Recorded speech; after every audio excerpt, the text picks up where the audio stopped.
বাংলাকে ধর্মের নামে অশান্ত করার অভিযোগ। ওয়াকফ আইন নিয়ে প্রতিবাদের মধ্যেই রাজ্যে সম্প্রীতি বজায় রাখার আহ্বান অভিষেক বন্দ্যোপাধ্যায়। একই সঙ্গে যোগ্য চাকরিহারাদের পাশে থাকার বার্তাও দিয়েছেন অভিষেক বন্দ্যোপাধ্যায়।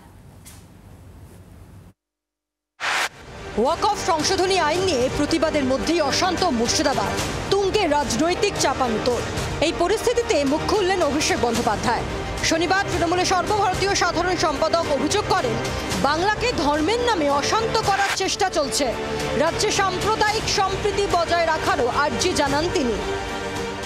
আমি সকলকে অনুরোধ করব, বাংলার কৃষ্টি সংস্কৃতি বজায় রেখে আমাদের এলাকার শান্তি শৃঙ্খলা এবং সম্প্রীতি যাতে অক্ষুণ্ণ থাকে, আমাদের প্রত্যেককে সজাগ থাকতে হবে, সচেতন থাকতে হবে। এসএসসি চাকরি বাতিল নিয়েও এদিন মুখ খোলেন অভিষেক।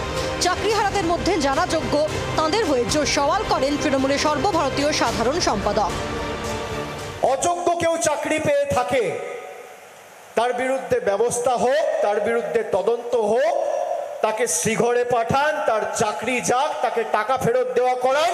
কিন্তু কিছু অযোগ্য লোকের জন্য আপনি প্রায় 16-17 হাজার যোগ্যদের চাকরি কেড়ে নিতে পারেন না। স্বাস্থ্যক্ষেত্রের অগ্রগতি নিয়েও এদিন রাজ্য প্রশাসনের ভূয়সী প্রশংসা করেন অভিষেক। প্রিয় মুখ্যমন্ত্রী, শুধুমাত্র স্বাস্থ্যসাথী কার্ড নয়, আমাদের এই রাজ্যের স্বাস্থ্য ব্যবস্থায় যে বিপুল পরিবর্তন নিয়ে এসছে।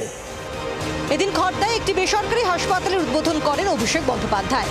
সেখানে শিক্ষা স্বাস্থ্য থেকে রাজ্যের আইন শৃঙ্খলা পরিস্থিতি নিয়ে এই প্রতিক্রিয়াই দেন তৃণমূলের সর্বভারতীয় সাধারণ সম্পাদক। ক্যামেরায় রতনের সঙ্গে প্রবীরের রিপোর্ট, জি 24 ঘন্টা। বাংলার আওয়াজ, বাঙালির আবেগ, জি 24 ঘন্টা।